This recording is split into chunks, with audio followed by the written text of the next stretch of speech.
Bismillahirrahmanirrahim. Assalamualaikum warahmatullahi wabarakatuh. Hai anak-anak hebat, apa kabar kalian hari ini? Bertemu lagi dengan Bu Ros dalam pembelajaran literasi untuk kelas 9. Dan untuk hari ini Bu Ros tidak akan membahas mengenai materi literasi, tapi kita akan langsung mencoba membedah soal Asesmen Kompetensi Minimum atau AKM. Nah, pada kesempatan hari ini nanti Bu Ros akan membahas mengenai soal AKM pada jenis literasi baca tulis. Jadi kita akan berhubungan dengan soal bahasa Indonesia. Kira-kira seperti apa soalnya? Mari kita simak bersama.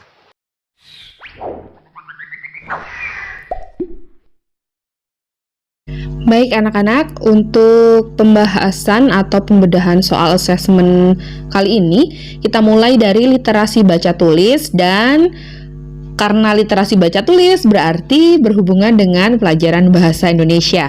Dan untuk pertemuan hari ini nanti kita akan membahas mengenai materi bahasa Indonesia untuk dari kelas 7. Nah, berarti karena kalian tetap mendapatkan materi-materi dari kelas 7, berarti kalian harus siap-siap untuk mempelajari ulang materi yang sudah kalian dapatkan di kelas 7 dan di kelas 8. Berarti intinya asesmen ini sebenarnya hampir sama dengan ujian nasional ya.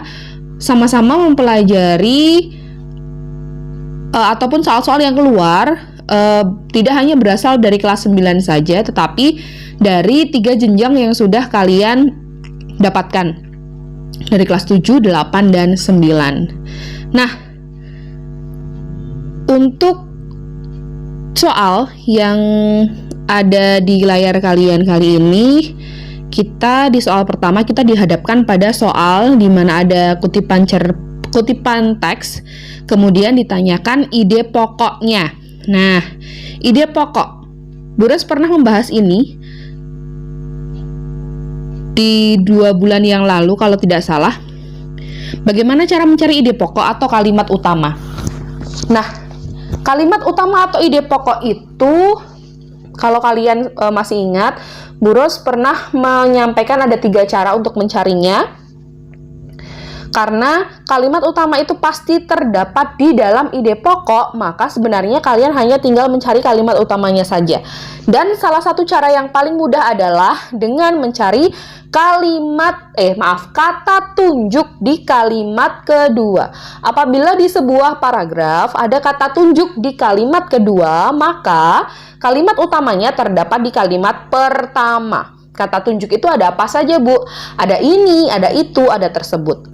Nah, kita langsung pada teks di soal nomor 1. Selain hamparan danau, bukit yang hijau, dan selimut kabut yang membuat udara terasa dingin, di Danau Beratan juga berdiri sebuah pura yang menjulang yang disebut Pura Ulun Danu.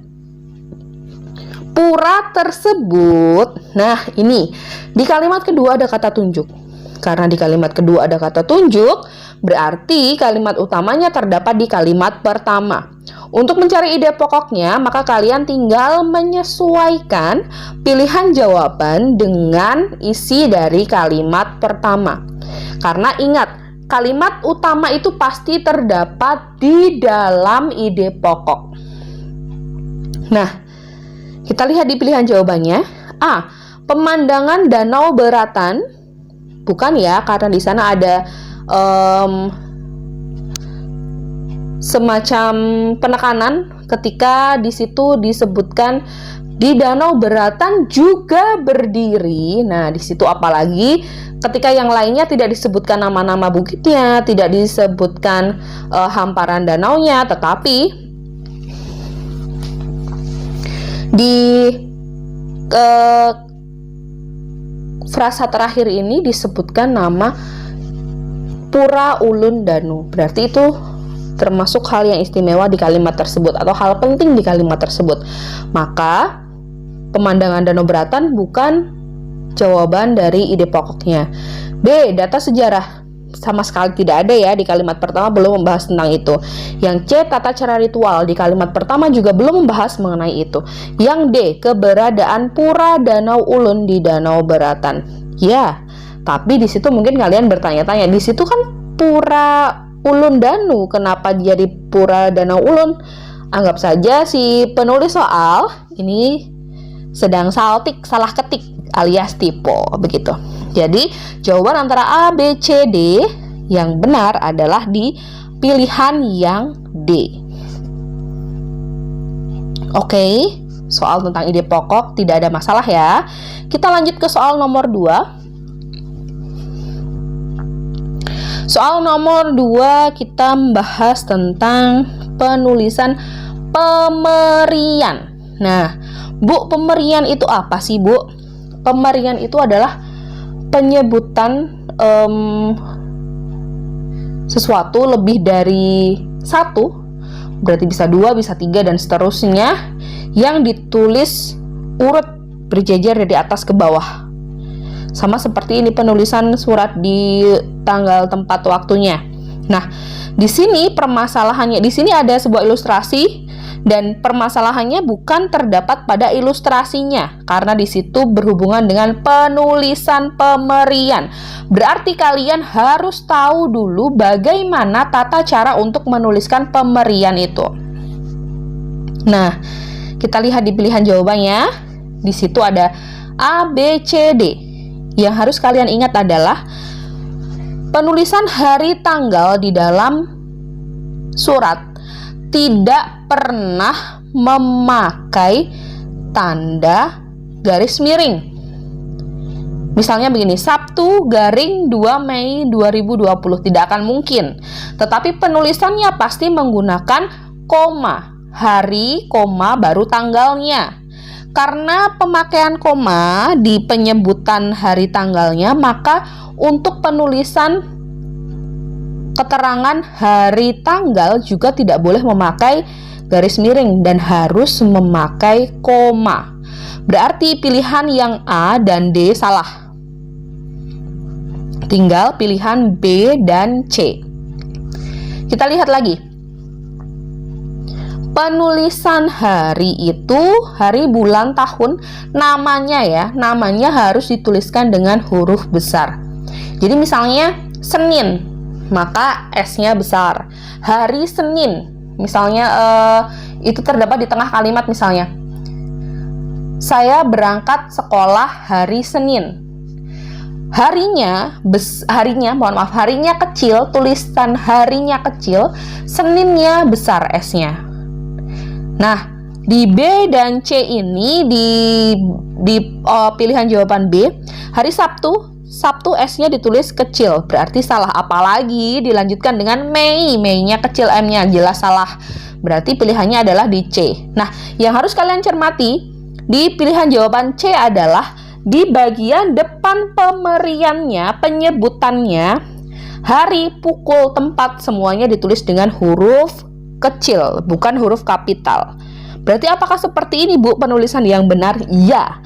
Pemerian, apalagi di surat undangan untuk keterangan waktu tempatnya, tidak boleh memakai huruf kapital di awal. Huruf kapital di awal harus ditulis dengan huruf kecil, tidak boleh dengan huruf kapital. Oke, itu yang harus kalian ingat. Dan bisa kita cermati lagi. Penulisan pukul. Di situ ada 9 sampai dengan 13. Penulisan sampai dengan yang benar ketika kita menuliskan waktu dalam surat undangan itu yang seperti apa? Apakah S garing D? Tidak, sampai dengan itu yang benar adalah S titik D titik. Semuanya kecil. Untuk atas nama juga, atas nama ditulis A titik N titik, dan itu semuanya kecil juga, tidak ditulis dengan huruf kapital. Yang harus kalian ingat itu ya. Jadi penulisan yang tepat adalah menggunakan sampai dengan, dan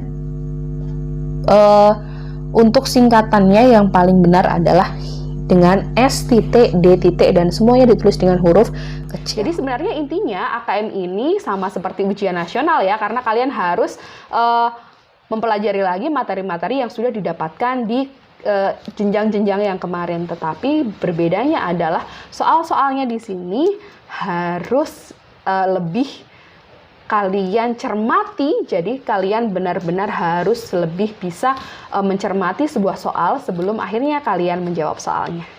Oke, demikian bedah soal kita hari ini.